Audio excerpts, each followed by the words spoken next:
Ranking Member McCaul for his opening statement.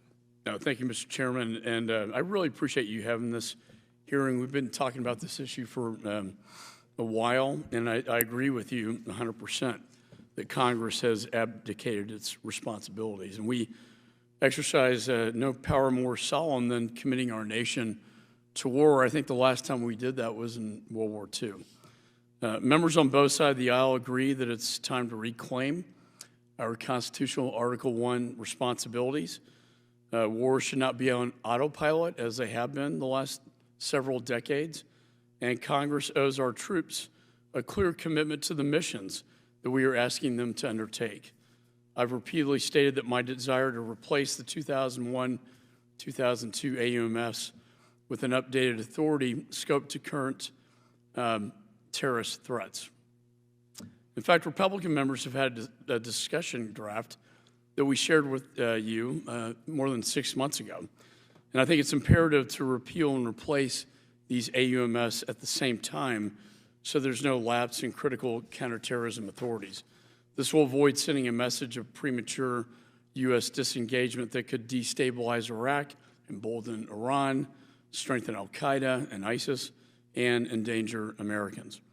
In addition, President Biden must comply with the law requiring that he report twice a year on how we are using the AUMF. On Monday, DOD submitted some of these reports, but they still have not submitted the report due last December that would cover the disastrous Afghanistan withdrawal.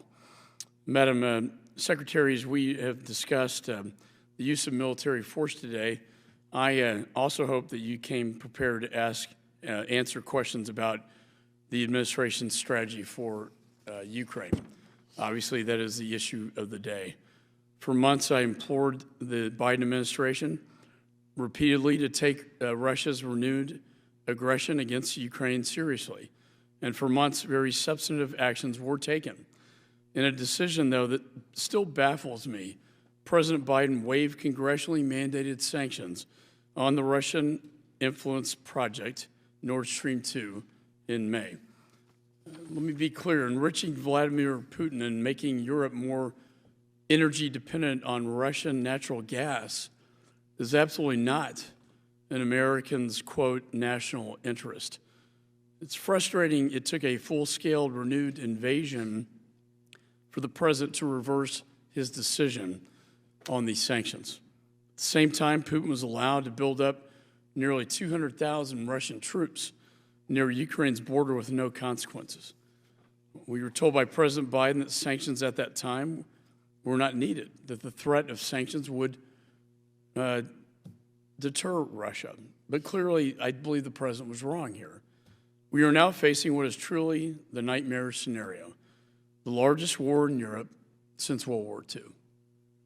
But I believe there's still hope.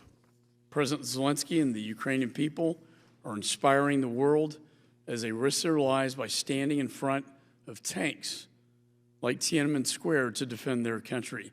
Vladimir Putin has underestimated the strength and the bravery and the resiliency of the Ukrainian people to his own peril. But the courage of the Ukrainian people is one thing, but they need our help. As President Zelensky reminded us over the weekend, he doesn't need a ride out of his country. He needs lethal weapons to fight for his country, to fight for his people. I'm pleased the administration has finally begun to enact significant sanctions on Russia. And while I still believe we should have used some of these sanctions before the invasion, the actions we are taking now are sending a powerful message not only to Russia, but to our adversaries around the world. But I believe more is still needed. Most importantly, secondary sanctions on designated Russian banks. This forces countries to choose between business with us or business with Russia. Furthermore, President Biden must stop American dollars from funding Putin's war machine by cutting off U.S. imports of Russian oil. Energy exports are the lifeblood of the Russian economy, and we should not be allowing Putin to use that lifeblood to spill blood in Ukraine. We also need to isolate Russia diplomatically as well as economically. Yet President Biden is reportedly still attempting to finalize a Russian-brokered Iran deal. It should be obvious that Russia should not be serving as one of the key brokers on an Iran nuclear deal while they are waging war against Ukraine. There's absolutely no chance Russia has U.S. national security interest in mind when it looks at Iran's nuclear program. And I just came back from Israel, and I believe the Knesset and the Prime Minister agree with me. It is gravely concerning the administration apparently doesn't want Congress to review their new deal. Bypassing congressional review of any Iran nuclear deal, especially one brokered by Putin, would be a violation of U.S. law. So with that, Mr. Chairman, again, these are grave times. I think since you've taken the chairmanship, and these are dangerous times, and it calls for action, and it also calls for bipartisan action.